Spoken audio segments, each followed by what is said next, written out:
Dépôt de candidature pour les communales. Prolongation du dernier délai au 26 septembre. Le Conseil du gouvernement d'hier a décrété la prolongation de la période de dépôt de candidature pour les prochaines élections communales et municipales d'une semaine sur proposition de la Commission électorale nationale indépendante ou CENI. Ainsi, les candidats potentiels à ces scrutins auront jusqu'au jeudi 26 septembre pour déposer leur dossier auprès des organes de vérification et d'enregistrement des candidatures ou OVEC. En revanche, le Conseil du gouvernement a spécifié que la date des élections reste inchangée, soit le mercredi 11 décembre 2024. La décision de prolonger le délai pour le dépôt de candidature a été prise face au nombre des candidats qui ont déjà déposé leur dossier. Selon la CENI et les OVEC, les prétendants au poste de maire ont du mal à constituer leur dossier. Exposition Anthony Tutulian, deuxième édition du 27 septembre au 17 octobre. La deuxième édition de l'exposition artistique autour de l'environnement Anthony Tutulian se tiendra du 27 septembre au 17 octobre prochain à la zone Cital en Kourndjan. Cet événement vise à sensibiliser tout un chacun et notamment les jeunes à préserver l'environnement.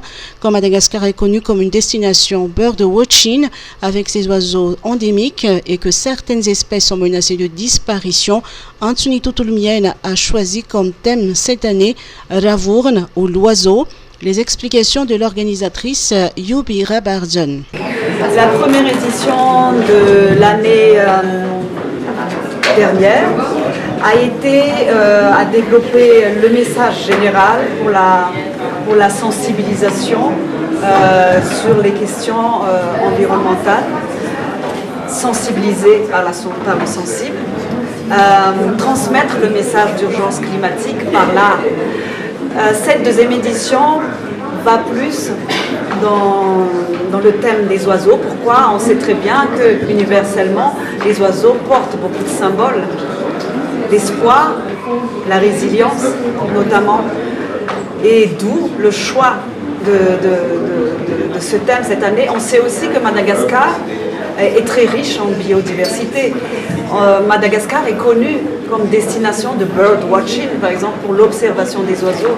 Et donc, pour nous, encore une fois, les oiseaux pourraient être cet être, ce vivant,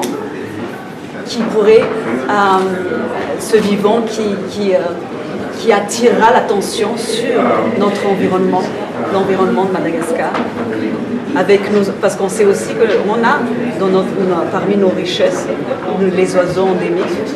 Voilà. Si la première édition de l'année dernière a pu voir la participation de 8 artistes, ils seront 13 cette année, tous prêts pour une sensibilisation à l'urgence climatique et environnementale à travers l'art. Et les 13 artistes ont été sélectionnés par rapport tout d'abord à leur engagement aux sujets environnementaux.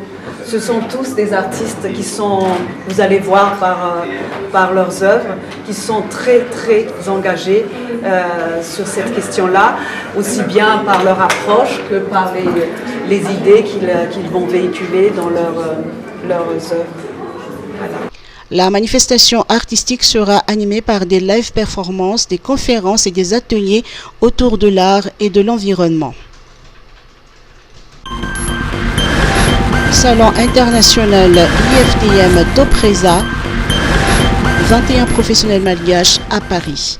21 professionnels malgaches issus du secteur du tourisme, de l'hôtellerie et du transport aérien participent au Salon international French Travel Market IFTM Topresa qui se tient jusqu'au 19 septembre à Paris, en France.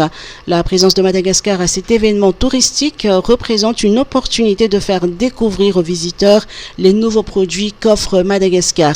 Elle permet entre autres d'établir de nouveaux partenariats avec les émetteurs étrangers et de renforcer l'image de la destination. L'année dernière, le salon a reçu pendant 3 jours plus de 30 000 visiteurs, dont des agents de voyage, des professionnels de la distribution et de la production, des journalistes et des influenceurs, des étudiants, ainsi que des officiels français et internationaux.